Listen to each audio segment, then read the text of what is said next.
Bom, a gente viu agora a parte teórica um pouco da tratamento da turbulência, dos algoritmos transientes aqui. E agora a gente vai aplicar isso para uma simulação prática. E para isso, né, o que que a gente vai fazer? A gente vai fazer uma simulação de um escoamento transiente em regime laminar e regime turbulento, para a gente conseguir entender a diferença que isso vai fazer e aplicar para uma física que é bem tradicional aqui, é um escoamento muito bonito e que vai ser essencialmente, né, o que a gente viu nas Ilhas Canárias, que é um escoamento ao redor de um cilindro, aqui num caso bidimensional um pouco mais simplificado. Esse é um caso clássico, né, que a gente vê sempre aí na literatura, mas ele é um caso que, apesar de ser muito simples geometricamente, leva a gente a um escoamento altamente complexo. E é muito bonito de ver, com muitas diferenças ali quando a gente muda a velocidade. Vocês podem aí experimentar com números de Reynolds diferentes, e vocês vão ver que isso vai ser uma coisa muito interessante. E para isso, a gente vai rodar essas simulações com três configurações diferentes. A gente vai rodar um caso laminar, um Reynolds muito baixo, Reynolds igual a 20. A gente vai rodar um caso com Reynolds um pouquinho mais alto, mas ainda considerando ele como laminar. Esse Reynolds maior de 1000 aqui, ele já vai ter instabilidade, vai estar numa transição aí laminar turbulenta ali, vai ter mais perturbações. E a gente vai rodar um caso turbulento aqui com Reynolds mais alto. E aí, né, para a gente conseguir entender isso melhor, a gente vai poder comparar essas hipóteses e ver também algumas comparações com a solução analítica do problema. Então aqui eu botei nessa tabelinha as configurações ali de condição de contorno, vocês vão poder acompanhar esse material depois ali, caso vocês queiram revisar. Vou passar um pouquinho mais rápido desse slide ali, só para a gente conseguir realmente botar a mão na massa da simulação. E essas aqui são nossas configurações. E aí, né, a gente vai começar a configurar o caso. Vou mudar um pouco a minha tela agora para a gente começar a trabalhar com o terminal. Que aí a gente consegue acompanhar, fazer junto. E aí, tendo qualquer dúvida, gente, podem me parar, que aí eu explico para vocês, beleza? Bom, minha primeira pergunta é o seguinte: vocês conseguem ver meu terminal e a letra tá boa de ler? Tá legível? Sim, tá bem legível. Tá bom, obrigado. Então é o seguinte, gente, eu estou no Windows aqui, né, como vocês sabem. No Windows a gente tem algumas peculiaridades ali de simulação com essa interface entre WSL e o Windows. Mas aí é bem parecido, né, no geral, entre o Linux e o Windows quando a gente fala de OpenFOAM especificamente. Eu já baixei aqui as simulações, vocês têm acesso a elas no Drive, caso vocês queiram baixar também para me acompanhar ao vivo aqui. E eu vou dar um aviso para vocês, tá, gente? Essas simulações podem demorar um pouquinho para rodar na máquina de vocês. Então, caso vocês queiram pós-processar, enquanto eu explico aqui o setup, o que eu recomendaria vocês fazerem? Entrem aqui, em qualquer caso, como nesse caso 20 aqui, eu já rodei o meu, mas vocês podem digitar esse comando aqui, /allrun. Já vou dar uma dica para vocês, tá? Caso vocês tenham baixado e esse comando não funcione, eu recomendo vocês fazerem esse comando aqui, ó, chmod 777 allrun. E aí vai funcionar. Testei aqui mais cedo e foi, tá bom? Bom, eu já rodei os casos, como vocês sabem, mas vamos falar um pouquinho da configuração deles e o que a gente vai fazer essencialmente nesses casos. Esse domínio aqui é um domínio de um cilindro 2D, que foi gerado no BlockMesh. A gente vai daqui a pouco ver como é que foi a geração desse domínio.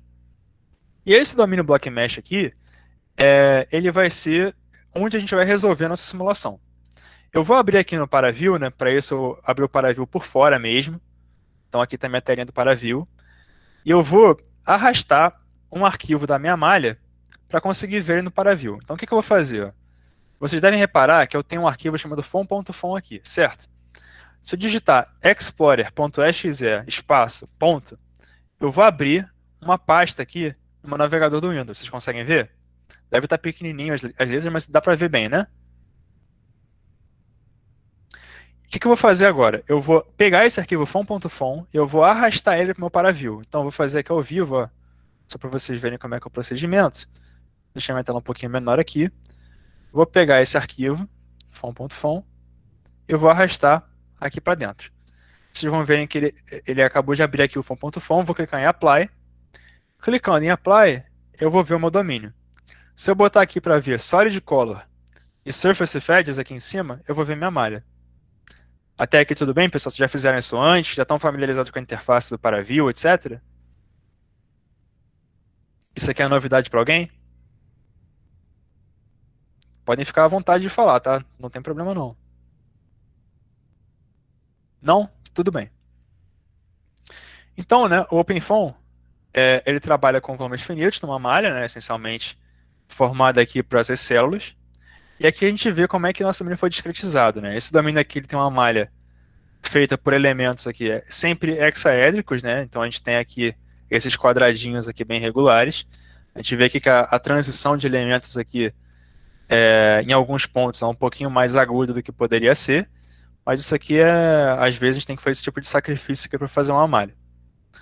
E esse domínio aqui vai ser o nosso problema. À esquerda daqui a gente vai ter um escoamento, que seria aquela velocidade no infinito que a gente fala, e esse escoamento vai interagir com esse cilindro, que por sua vez, né, vai gerar ali um determinado escoamento específico que a gente vai simular.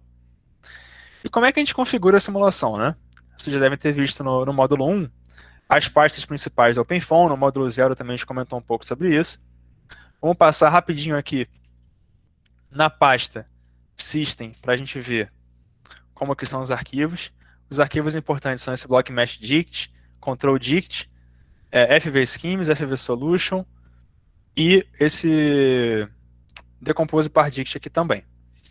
O que é importante para a gente, né, e o que vai ser diferente das simulações do módulo 1, vai estar no fvschemes. Então vou abrir aqui meu arquivo com o Nano.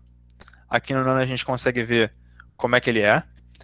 E se eu olhar aqui para o DDT Scheme, né, vocês devem lembrar que no módulo 1 a gente estava isso aqui como steady state, é uma simulação em regime permanente, então a gente não discretizava o DDT Schemes. Agora a gente vai usar o método de Euler implícito, né, se vocês lembrarem ali do módulo 0, para discretizar nossa equação no tempo. E para os outros operadores, a gente vai utilizar aqui um operador com diferenças centrais aqui para o termo difusivo, e também vai utilizar um TVD, né, que é o minmod, para o termo advectivo. Mas fora isso, não tem muita diferença aqui do Pimple para o Simple Form. A gente não está reservando equações diferentes ali em termos de hipótese, em termos de considerações físicas, etc. Só está tendo um termo transiente ali que a gente vai considerar. E no FV Solution, né, a gente vai ter uma configuração também aqui relacionada ao acoplamento, que vai ser um pouco diferente. A parte de resolver o sistema linear vai ser igual, mas o acoplamento vai mudar um pouquinho. Então aqui a gente tem uma entrada que se chama Pimple, aqui embaixo, ó, onde a gente vai definir para a gente o número de corretores que a gente vai rodar por passos de tempo, e o número de corretores não ortogonais também, com o número de vezes que a gente vai resolver um sistema linear específico. Esse dicionário aqui poderia ser muito mais complexo, mas por agora vamos manter ele um pouquinho mais simples. Até aqui tudo bem, gente? Tá ok? Tudo bem. Beleza, tá ótimo então. E agora, né, vamos falar um pouco agora do control dict. Nas simulações em regime permanente, o control dict ele tinha uma importância um pouco menor. Ele era muito importante, mas era um pouquinho menor. Por que eu digo isso, né? O control dict ele serve para a gente poder determinar o output de um arquivo, conseguir ver se a gente vai salvar de quantos em quantos tempos. Mas no caso de um escoamento transiente, a gente também vai controlar o passo de tempo dele por aqui. Nesse caso aqui específico, a gente vai usar um passo de tempo adaptativo. O que isso significa? Significa que a gente vai começar a simulação com um passo de tempo de 0,05 segundos, só que se a gente quiser, a gente pode adaptar ao vivo durante a simulação esse passo de tempo com base em um parâmetro. Esse parâmetro aqui vai ser o número de Courant, que a gente tinha comentado no módulo 0 bem brevemente. O número de Courant é uma razão ali entre o quanto avança de maneira simulada na malha, né? Por exemplo, a velocidade vezes ΔT representando um avanço do escoamento, dividido pelo Δx da malha, então pela discretização. É o quanto que a minha malha consegue capturar do escoamento que está acontecendo. O algoritmo piso que a gente comentou, ele só consegue rodar de maneira inerentemente estável com um número de Courant menor do que 1. Já o algoritmo Pimple, caso a gente deseje, ele pode rodar com um número de Courant maior do que 1, se a gente quiser. Não tem essa limitação. Só que, né, em casos transientes, muitas vezes a gente não quer exagerar muito nisso, porque a discretização no tempo ela é tão importante quanto a discretização no espaço. Se eu quero, por exemplo, capturar uma oscilação, o meu passo de tempo ele tem que ser no mínimo na mesma escala, né, de tempo dessa oscilação, senão eu vou estar perdendo essa física. Então é bom a gente tomar cuidado aqui com o passo de tempo e não ficar muito obcecado aqui, então, o maior passo de tempo possível sempre, porque nem sempre isso é uma boa ideia. Tá bom? Beleza. Sair aqui do arquivo. Vamos voltar agora para a pasta 0. Opa, peraí. A pasta 0, né, ela vai ter dois arquivos que são importantes. Esse identifier aqui, gente, é coisa do Windows, tá bom? Vocês podem ignorar isso aqui, é bom nem mexer, na verdade, tá bom? Vamos abrir aqui a velocidade. A velocidade vai ser muito simples aqui. A gente vai definir uma condição de valor fixo na entrada, vai definir gradiente 0 na saída, e aí embaixo e em cima a gente vai ter uma condição de simetria, né? Vai ter uma interação ali que é mais para a gente poder representar um certo infinito ali para cima e para baixo. E nas direções perpendiculares à malha, né, que seria esse plano aqui perpendicular a Z que a gente está vendo, se a gente botar em 3D aqui, a gente vê que tem uma certa espessura, a gente não vai botar isso aqui como empty para a gente não resolver. Perdão, pessoal. Voltando aqui, bom, não vamos resolver essa direção aqui. E com base nisso, né, a gente vai definir isso aqui como empty, que é o que está no left e no right. E por final, né, na parede do cilindro, a gente vai botar uma condição de não deslizamento para a gente representar, né, que a velocidade na parede do cilindro vai ser 0. Beleza? Até aqui alguma dúvida, pessoal?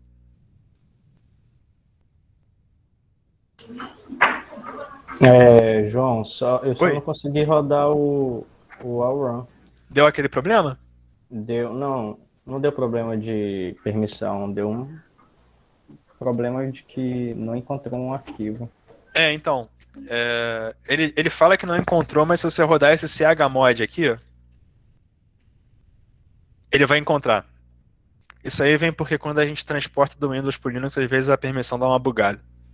Você pode tentar aí? Tentando aqui. Tá bom. Eu espero, não tem problema não. Rodou? Ah, que bom.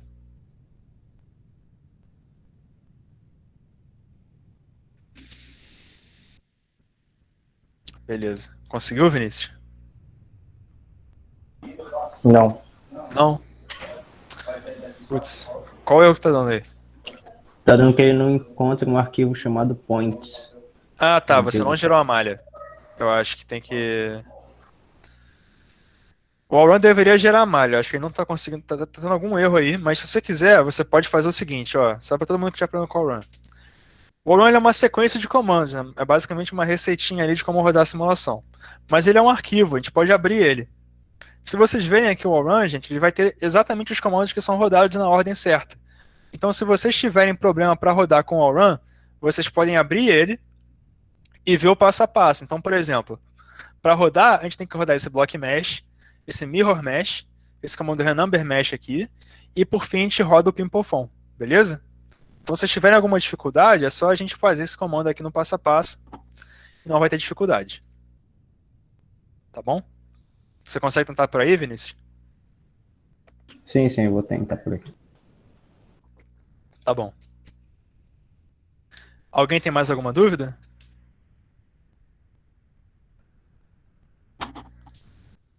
Outra coisa importante é o seguinte, a gente tem que estar na pasta do caso, né? Então tem que ser a pasta que tem a 0, a constant e a system, tá?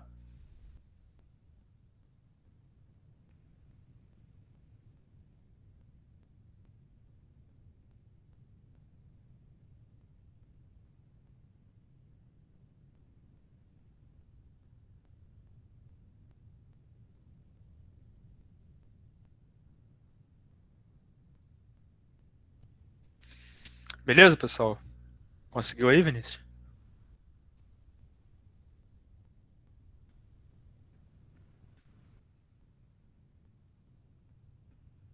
Posso continuar? Pode ir continuando, eu vou tentar rodar aqui e ver quais erros estão dando. Tá bom, beleza. Eu vou voltar aqui para a pasta 0 para mostrar para vocês mais uma coisinha importante aqui. Eu comentei, né, que a gente vai rodar com 3 números de Reynolds diferentes. Então, como é que a gente vai fazer isso? A gente vai mudar aqui a nossa velocidade no nosso campo inicial e no campo interno aqui também. Isso vai permitir com que a gente consiga rodar esse problema. Vendo a pressão agora, a pressão vai ser bem simples. A gente vai definir aqui uma pressão relativa de 0, né? Essa pressão aqui ela não é pressão absoluta, isso vai ficar bem claro. E o resto aqui vai ser gradiente 0, tanto na parede de cilindro como também na entrada. Na saída a gente vai botar esse valor aqui como 0 relativo aqui. E a gente vai trabalhar somente com essas condições de contorno. Isso define nosso problema e a gente vai conseguir rodar a simulação. A gente pode também na pasta constant, né, definir variáveis como a viscosidade, vai ter a nossa malha também, e a gente vai conseguir também escolher o nosso modelo de turbulência, que vai estar nessa pastinha aqui, nesse arquivo Turbulence Properties. Nosso caso aqui com Reynolds igual a 20 vai ser laminar. Então a gente não vai usar nenhum modelo de turbulência aqui porque não precisa. A gente vai estar realmente resolvendo as variáveis instantâneas aqui do problema.